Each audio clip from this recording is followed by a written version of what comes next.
At this time, I'm going to go ahead and turn it over to our superintendent.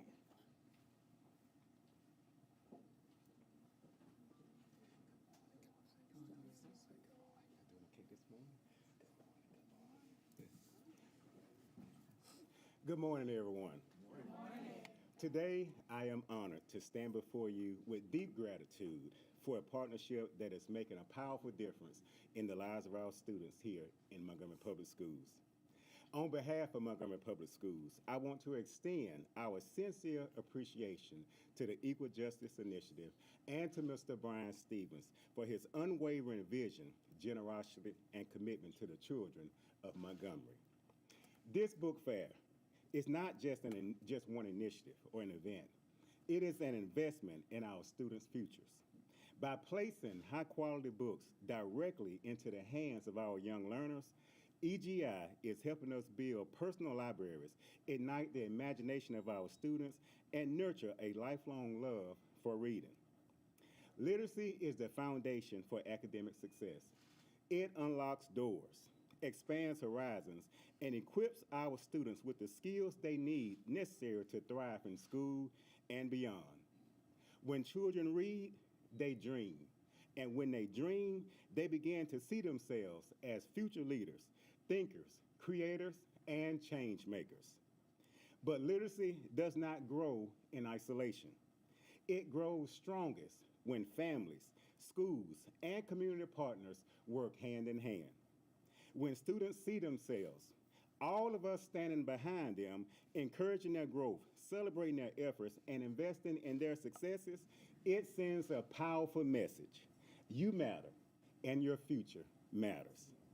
To Mr. Stevenson, thank you for believing in every child. Thank you for believing that every child deserves opportunity. Your vision continues to inspire us and moves this community to a greater passion, equity, and hope. Together, we are not just giving out books. We are planting seeds of confidence, joy, and endless possibility. And for that, Mr. Stevenson, we are forever grateful. Thank you so much.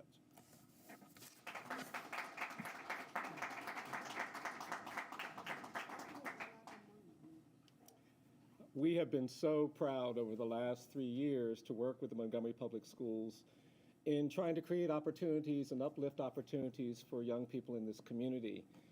Last year was the third year we awarded $10,000 scholarships to graduating students from every high school in Montgomery. We now have 100 legacy scholars from the Montgomery Public Schools enrolled in college, trying to advance toward making a difference. Over the last 3 years, we've also had the great privilege of going into every public school, high school, and working with young people who express an interest in learning more about the topics that we cover at the legacy sites. And our staff interact with these high school students, and it's been one of the most inspiring and energizing things we do at EJI, to see young people asking tough questions, engaging with sometimes challenging material, but finding insights and paths forward is a really, really hopeful thing to do. We've been proud to work with the staff and teachers at Montgomery Public Schools in the course that we offer for supplemental engagement with our sites here in Montgomery. But we all know that literacy and early education is the foundation on which hopeful futures are built. And so this year, we wanted to do something for the youngest students in the Montgomery Public School system. These beautiful young children are the real hope and future of this community. And we want to stand with them, we want to support them, we want to embrace them, and we want to encourage them. And that is why we're really pleased to be part of this book giveaway, working with librarians and teachers and staff at the Montgomery Public Schools. We've identified 133 book titles written by esteemed authors tailored specifically for first and second grade readers.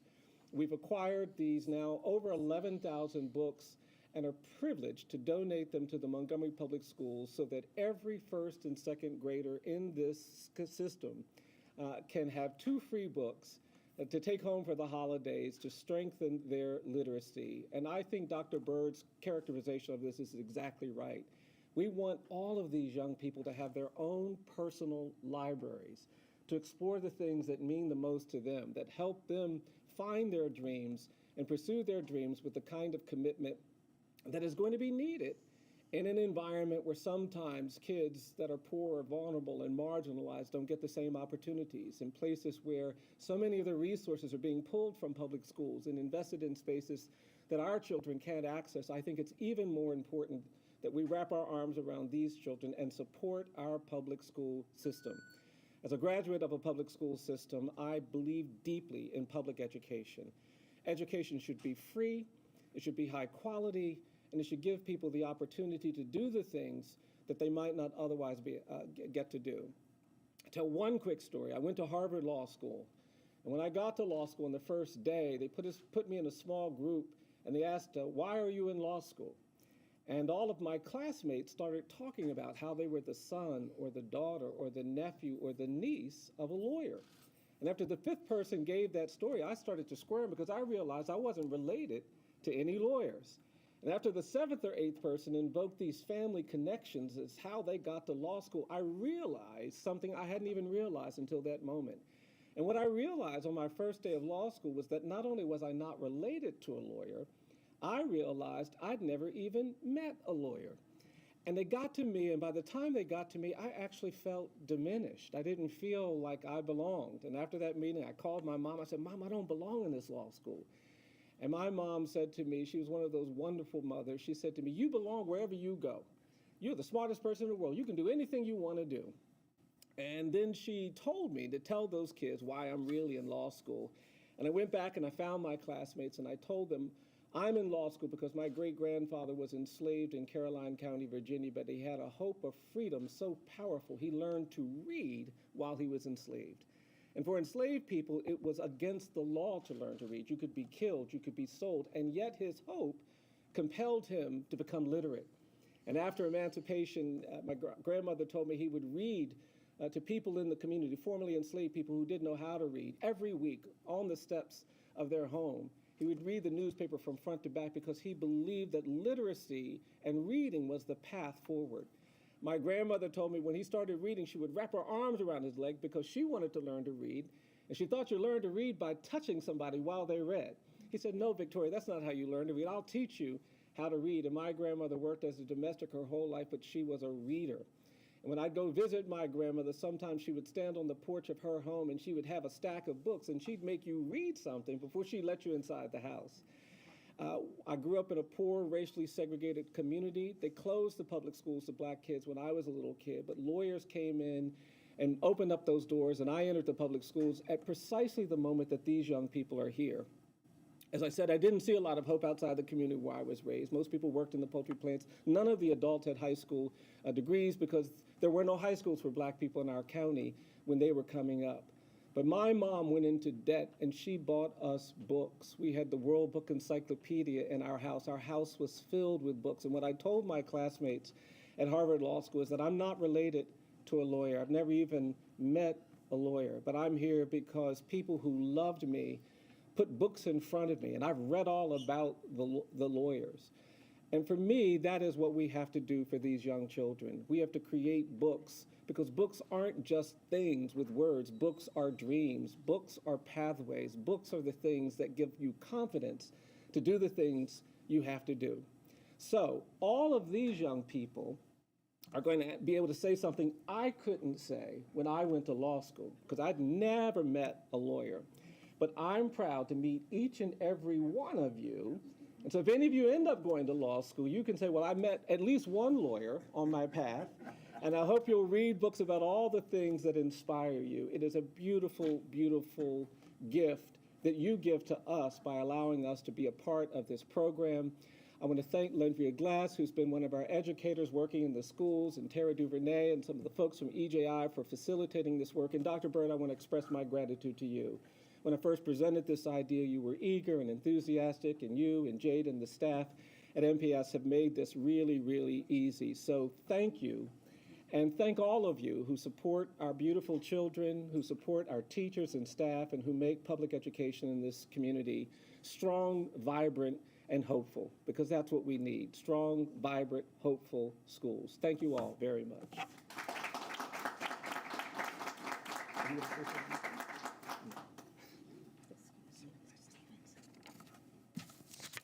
Good morning. Today, it is a thrill to stand before you and celebrate this auspicious occasion that our students, our Montgomery Public School students, the least of the youngest of our students, get the opportunity to receive these books for their home libraries. And I am thrilled to celebrate the impact that EJI and MPS have in this partnership. This is truly a vital partnership for our students and for our community, and we want to express our deep gratitude to you, Mr. Stevenson, to EJI, and to our superintendent for the collaborative vision that allows this partnership to transpire. The simple fact is this: I believe, as the district library media specialist, that literacy, books, literature of all type, opens doors. It changes lives. And I've been saying since I've accepted this position that it is literature that changes lives. If our students don't see it, read it, and come in contact with it, how can they ever hope to be it? And so it is this initiative and others much like it that allow us the opportunity to put these books in their hands, and not only put them in their hands, but send them home so that they can be treasured and read not just one time, but over and over, thereby making the impact, the mark that never is erased. It is our belief that here in Montgomery Public Schools, our foundational mission is to have engaged students with meaningful, transformative literature that will always make its mark and transform their lives. Thereby, we will achieve academic success. So it is by providing these books, it is by giving them the access to works that they may never have had in our school libraries, but that they will have now in their home libraries, that we will see not only our students excel in reading and comprehension, but their lives and their futures will be forever transformed. So thank you again, Mr. Stevenson, Dr. Byrd, EJI, and Montgomery Public Schools for a beautiful collaboration, for we really, truly value our students. Thank you.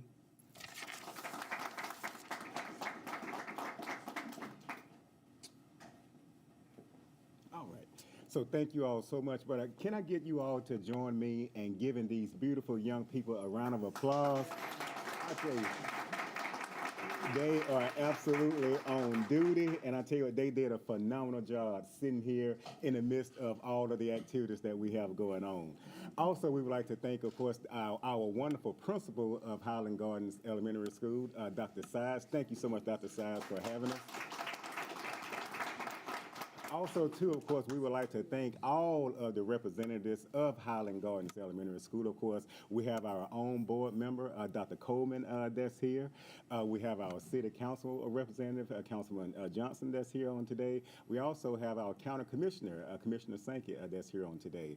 And of course, with all of these representatives, we know that they take good care of Highland Gardens Elementary School, and we thank you all so much for being here on today. And of course, to thank all of you for taking time out of your busy schedules. I know that this is a Monday, and we know how Mondays are, and we certainly do thank you all so much. Also, we'd like to thank our representative from Maxwell Air Force Base, Ms. Catherine. She's here with us today, as well, of course, all of the staff from Montgomery Public Schools and EJI. We truly do thank you all so much. Last but certainly not least, of course, again, we want to thank Mr. Stevenson. Mr. Stevens has had a very busy week on last week. He had a very busy week on this weekend, and he has a busy day for today and a case on tomorrow. And so for him actually taking time out of his schedule to be with us on today, it truly means a lot. Again, we thank you so much for your constant generosity to our communities as well as the children that we serve. Thank you all so much. So with this being said, we're going to close out this part of our agenda for today, and we're going to have a good time. We're going to get to know these wonderful students here at Highland Gardens Elementary School. Again, we thank you all so much for being here. Thank you. Thank you so much. We do have a number of our media partners here, so we did want to open the floor up for questions for Mr. Stevenson, Dr. Bird, or Mrs. Huntley.